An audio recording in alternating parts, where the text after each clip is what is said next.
In John 11, starting in verse 1, you have the story of Lazarus.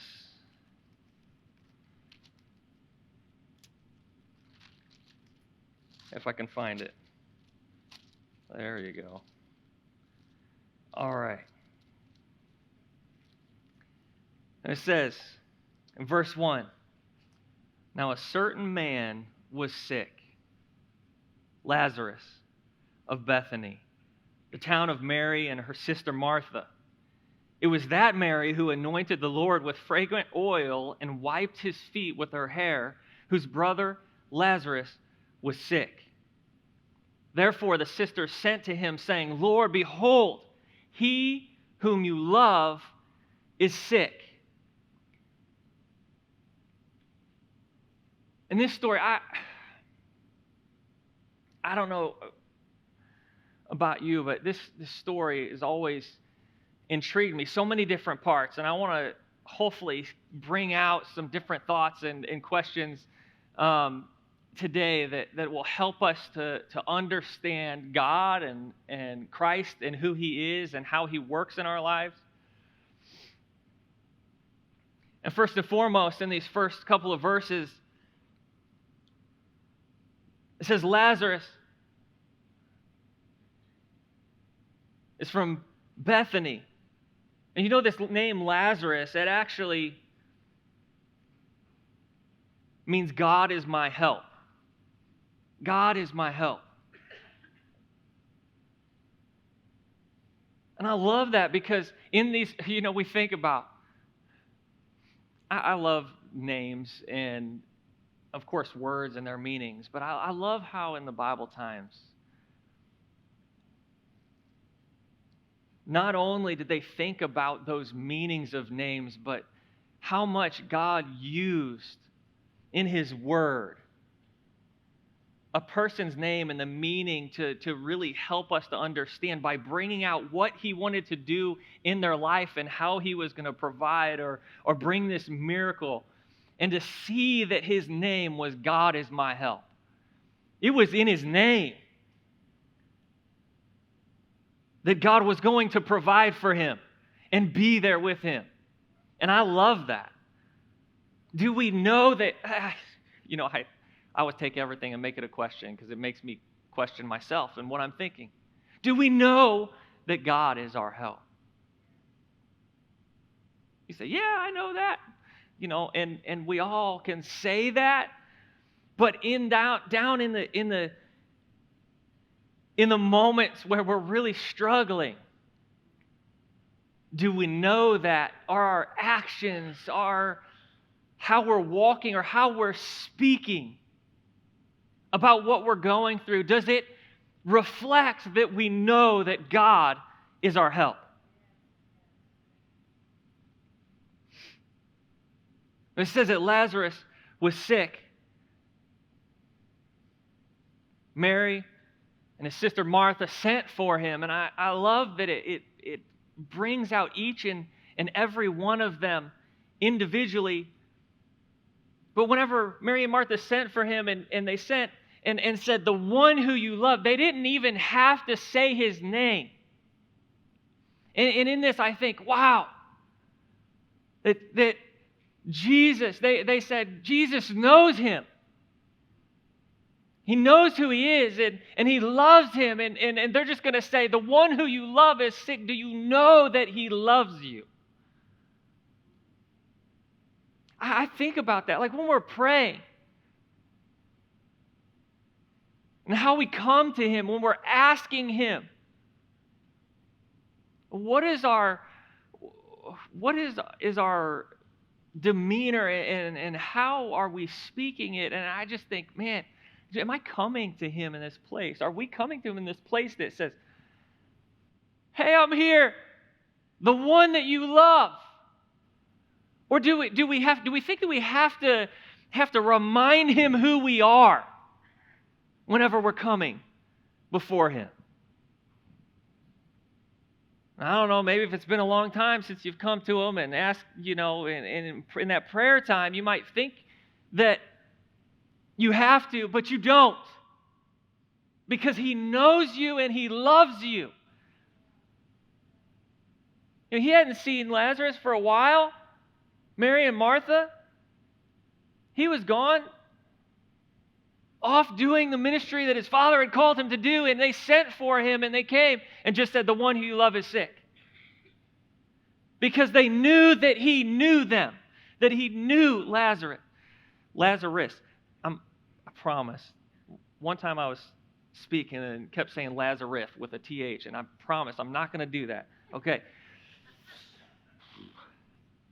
I'm going to get it right. But they said, Lord, the one who you love is sick. Do we feel that we need to remind him who we are? Or do we understand and know that he knows us better than we know ourselves? We don't have to remind him of what's going on in the world. We don't have to remind him what's going on in ourselves and what, is happening. Like, I don't have to tell him like he doesn't know, because he knows.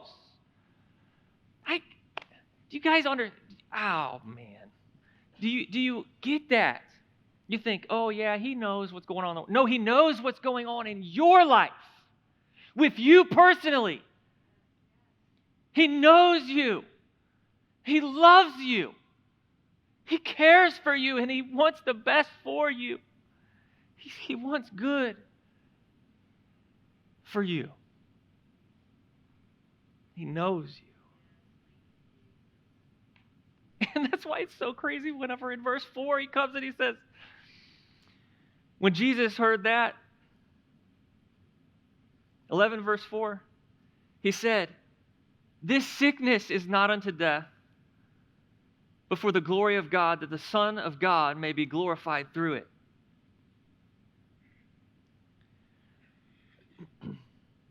Now, Jesus loved Martha and her sister and Lazarus.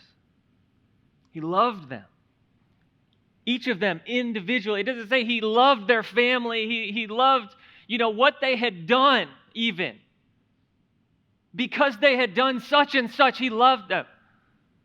But no, it said he loved each. And think about this. Each one of them individually were so very different. Remember, Mary, Martha, very different. And Lazarus also. It wasn't because of their personality or who they were, or what they had done. Like I said, it was because they were his. He loved them. So when he heard that he was sick, he stayed 2 more days in the place where he was. I don't know about you, when you just go reading through this, you're like, or anybody else, you're like, wait, what? He loved them. So when he heard that he was sick, he stayed 2 more days. Let's just wait on this. No hurry. He's fine.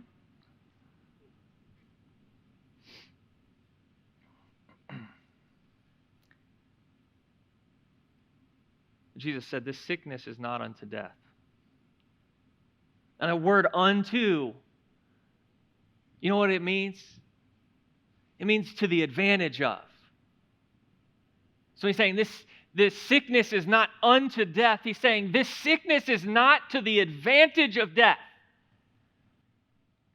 Death doesn't have the upper hand. See, do we know whatever is happening in our life right now, it doesn't have the advantage over our God, our Savior who loves us, right? Even death. That's why this sickness isn't to the advantage of death. It doesn't have the upper hand. And the crazy, but interesting thing about this is that when Jesus said this, I'm pretty sure if you read the story correctly, of the days and the times, and I'm not good at math, but I think Lazarus was dead already at this point when Jesus said this. Because it takes a couple days to get there. They had sent word. He was dead 4 days by the time Jesus got back. Math, a little bit of math here, a little bit of math there. I think Lazarus was dead. So, and Jesus says, but he knows, right? So he knew that he was already dead. But when he's speaking, he says, but right, because he knows. But when he's speaking, he says, this sickness isn't to the advantage of death. It doesn't have the advantage over me. It says the end result, the end result of what is going on here is going to be for the glory of God. It's going to give God glory.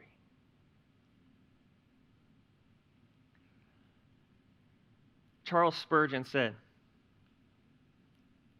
about this, we would have said that this sickness was unto death,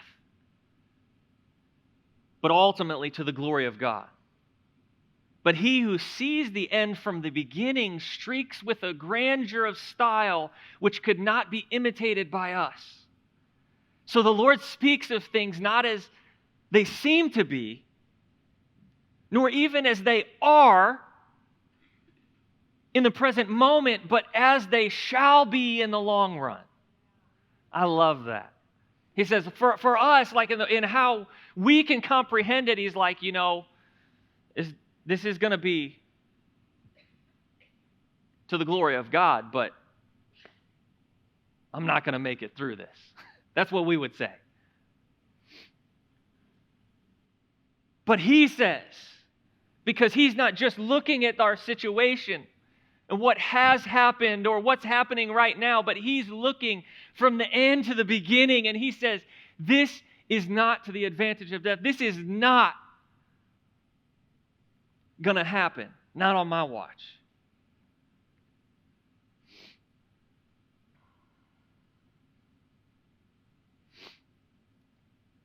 So in verse 6 it says, when he heard that he was sick, he stayed 2 more days in the place that he was. It's interesting. Probably confusing to the disciples.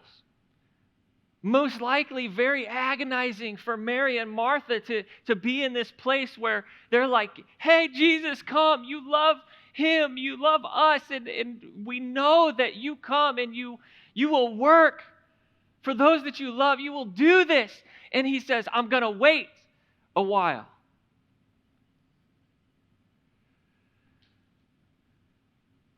But he was thinking of something much more than these worldly circumstances and these things that were happening right in that moment. He was thinking about what God wanted to do, how he wanted to work, how he could get the glory.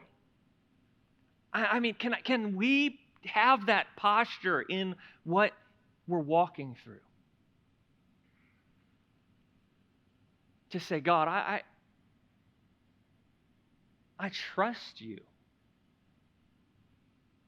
in this place that I'm. I trust you in this place where I feel like it's not going okay, but I know that you will work this out for good. I know that you will come through. I know that you have the victory over this situation.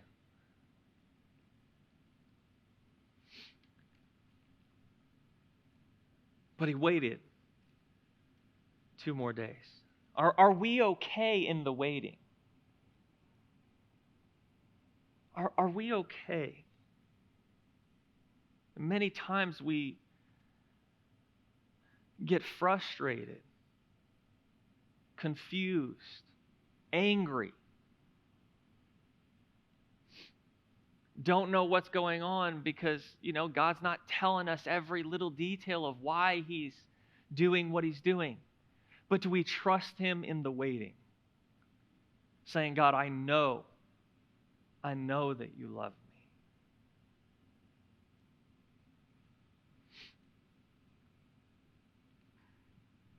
Then in John 11, Verse 7, it says, "Then after this, he said to his disciples," after he waited 2 more days, just saying, hey, we're going to stay here. It doesn't even say a reason. Like there was an actual reason besides that he wanted to work it out for God's glory and not for them.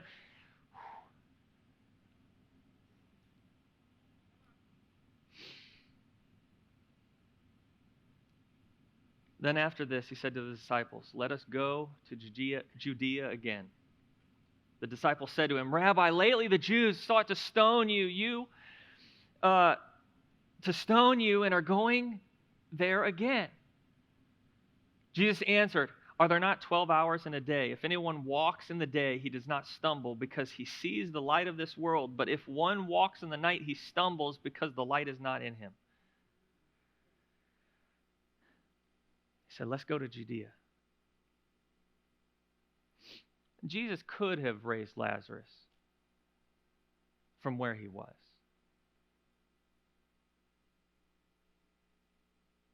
But he's not afar off, and he's going to come when we ask him to come. Might not be when we ask him to come, right? But he's going to come. And the disciples are freaking out. They're saying, you can't go back there because they were going to stone. Look, they're going to be there and they're going to attack you. And we don't want you to go. And in these things that Jesus said, it's a little bit confusing. I felt like it was confusing. I don't know about you. He says, aren't there 12 hours in a day? There's day, there's night. I'm going to walk in the day. If you walk in the night, you're going to stumble, you're going to fall. And in this, what Jesus is saying to them is he's saying, sunset hasn't come on my life yet. It's not my time to die. I'm walking where God has asked me to walk and doing what he has asked me to do. And while I'm in that place, see, my days are numbered, he says. There's a time that I will die, that night will come where this fleshly body will, be crucified. He says, but that time hasn't come. It's still daylight. And I'm going to walk in this daylight and do what God has asked me to do.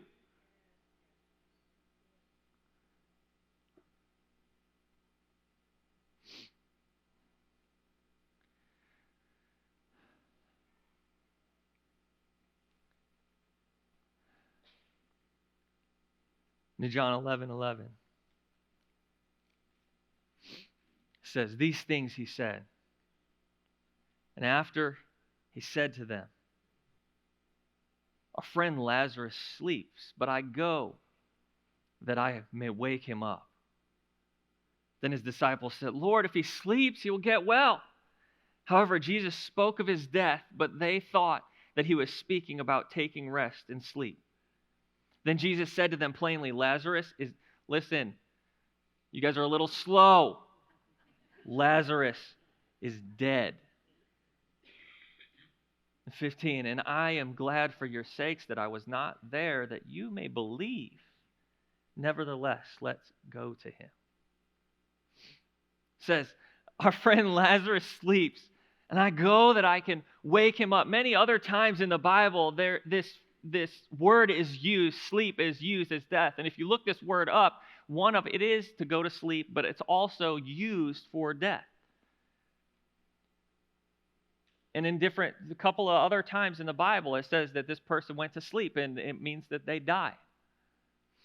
And so he was using that, maybe because he wanted to be a little vague, maybe not, I don't know. Maybe it's because he knew that this death didn't actually have power over Lazarus, but that God's power would overcome death in his life. And he says, this death isn't death, it's just sleeping.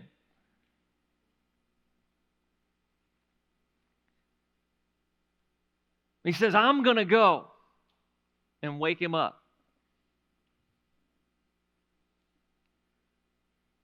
And then this verse 14. I don't know if you caught it when we read it.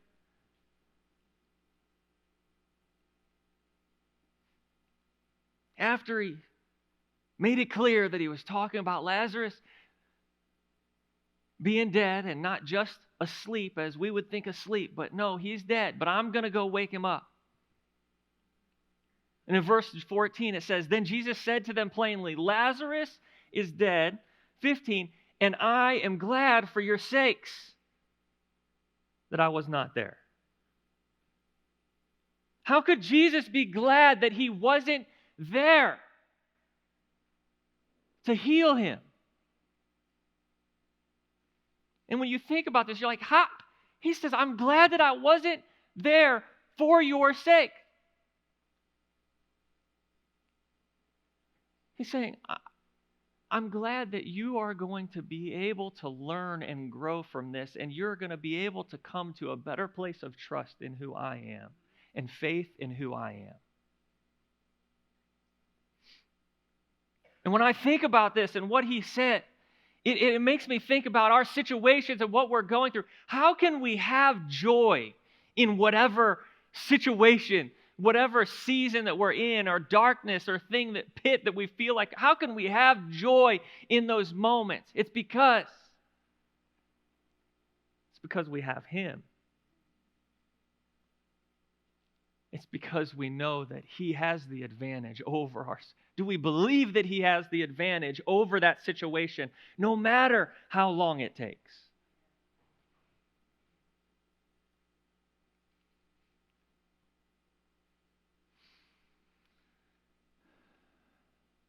See, he was glad. Even knowing that he had died, that Lazarus had died, he said he was glad because he knew the outcome.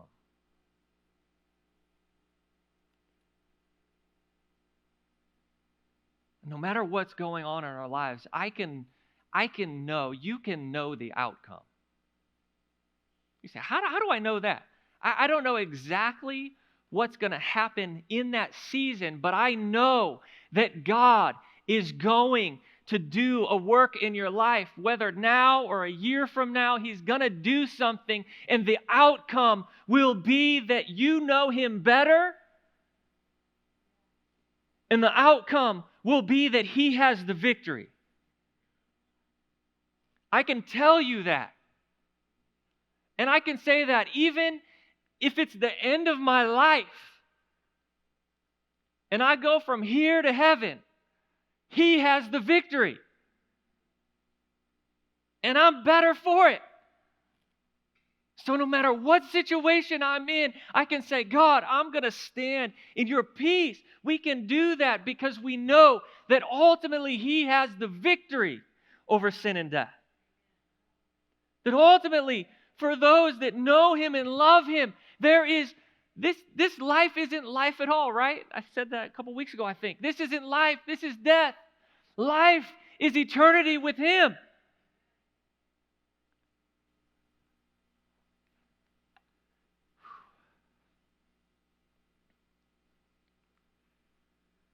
So this is how we can have joy, even in the darkest places, knowing that he has the victory. Knowing that we can trust him and trust that the outcome will be to his advantage and the glory given to him. John 11:17, it says, So when Jesus came, he found that he had already been in the tomb 4 days. Now Bethany was near Jerusalem and about 2 miles away. And many of the Jews had joined the women around Martha and Mary to comfort them concerning their brother. Then Martha, as soon as she heard that Jesus was coming, went and met him, but Mary was sitting in the house. Now Martha said to Jesus, Lord, if you had been here, my brother would not have died. But even now I know that whatever you ask of God, God will give you. So first, let's take this statement. He'd already been in the tomb 4 days. And now I'm going to explain to you why he waited 4 days.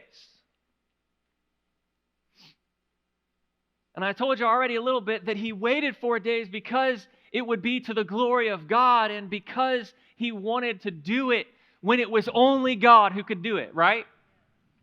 So in that time, they had this superstition that within 3 days that a spirit would hover over a body, and if it was possible for them to actually come back to life, it would happen in 3 days.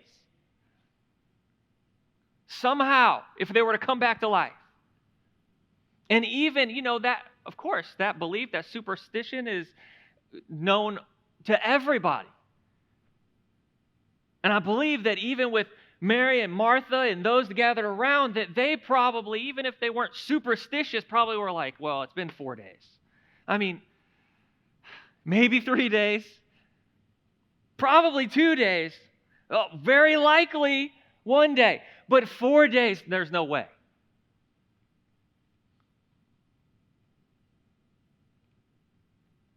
So he waited 4 days because he said, he didn't say this, but I believe this is the point of why he did it, is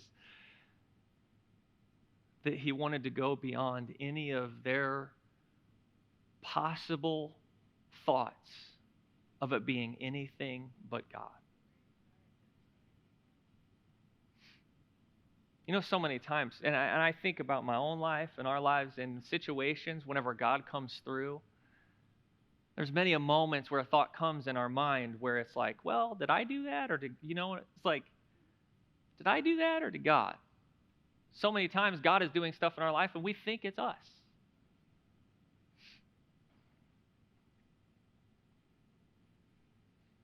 In this moment, he waited beyond any of their thought process that this could possibly happen.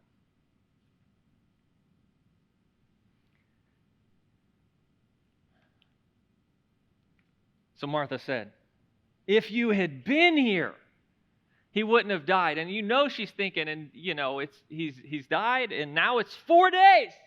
There's no way that this could happen. But she had just a little bit of faith, and she said, but even now I know that whatever you ask of God, God will give you.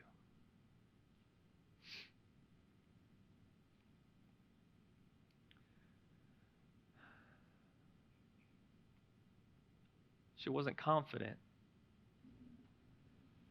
She wasn't confident that Jesus would raise her brother, but she had a spark of faith. She had this little bit of faith that God could do something. Do we believe? Have we been knocked down so much that we've stopped believing God can do it?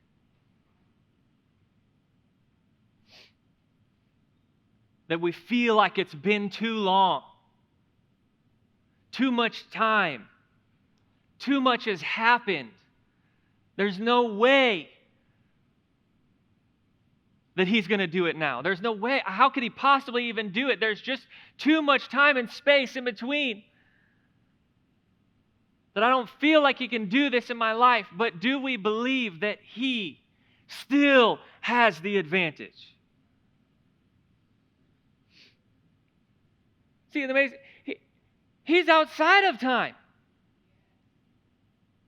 He's outside of this natural world. We're in it, right? That's why we think there's too much time, too much has happened, I'm too far gone. I know people have said that. He can't do it for me, but he can. He can. She said, even now. And think about even now in that circumstance, in that situation, in that pit, in that place that you're in, even now, even if I'm struggling to see how you can do it, God, I'm struggling because I can't figure it out with my natural mind, but even now, you can do it. John 11:23, Jesus said to her, your brother will rise again. I love this. So even now, your brother will rise again. So she's like,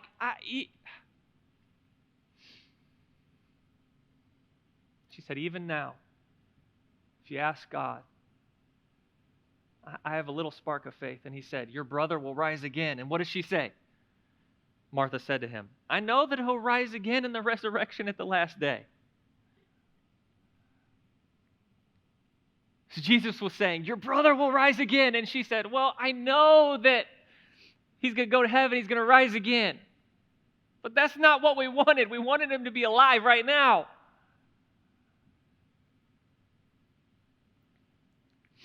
She didn't realize that he was meaning even now, just as she had spoken. Even now, he will do it. She didn't even consider that he would immediately bring Lazarus from the dead.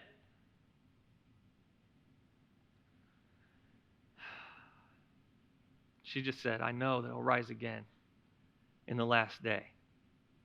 But in verse 25, Jesus said to her, I am the resurrection and the life. I am the resurrection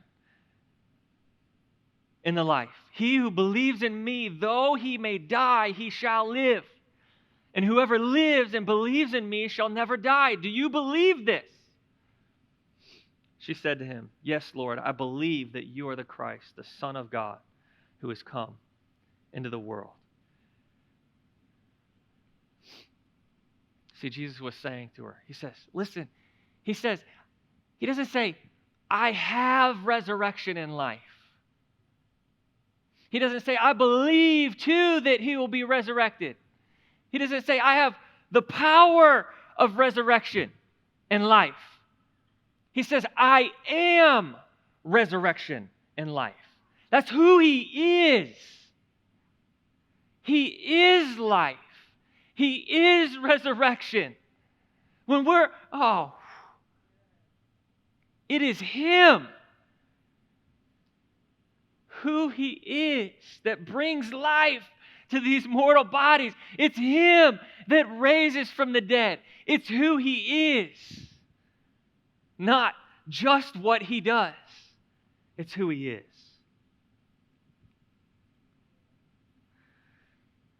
He said, he who believes in me, though he may die, he shall live. He said, if you believe, if you have faith and believe in me, saying all this, he's leading us up to this moment of the cross, knowing what's going to happen and speaking these things, kind of putting those in our hearts, saying, if you believe, I'm the resurrection and the life. Things are going to happen that you have no idea here in the near future, but I want you to know that I'm the resurrection and the life. And if anyone believes in me and has that faith and trust in me, he may never die. Now, he doesn't say that everybody is going to be resurrected in our mortal bodies. In this statement, he's saying, death will have no sting. That what we're talking about, that even when that time comes that we pass from here to heaven, even then, there's no sting in death. Said, you shall live, right? To truly live. To truly live is to live with him for eternity. He said, do you believe this? He didn't challenge her or try to debate her or appeal to her intellectual abilities. Right? He didn't say, do you understand this? Do you understand what I'm saying? And he's not saying that to you. Do you understand what's going on and what's going to happen and what I'm saying to you? He didn't say, do you understand it? He says, do you believe it? Is there faith in you to trust what I am doing and how I'm going to do it, and that I do have the victory? Is there faith and trust in you that I will do it? Do you believe? She said, I believe. You know, in this statement of I believe, it's this I is emphatic. It's almost like she yelled it, like, I believe. And I think about that, and I want to have a trust in Him that is a yelling, I believe. Not, not coming to Him in a sulking and groveling way of, yeah, I believe. But no, I believe that you are who you say you are. I believe that you're the resurrection and life. I believe that you have victory over sin and death. I believe that no matter what the situation is, you will do a work in my life. Maybe not when I think, but I know you will do it.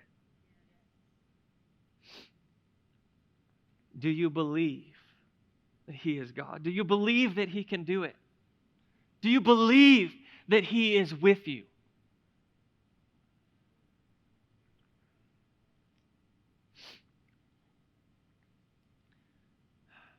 I'm going to continue this next week, but I want you to stand with me.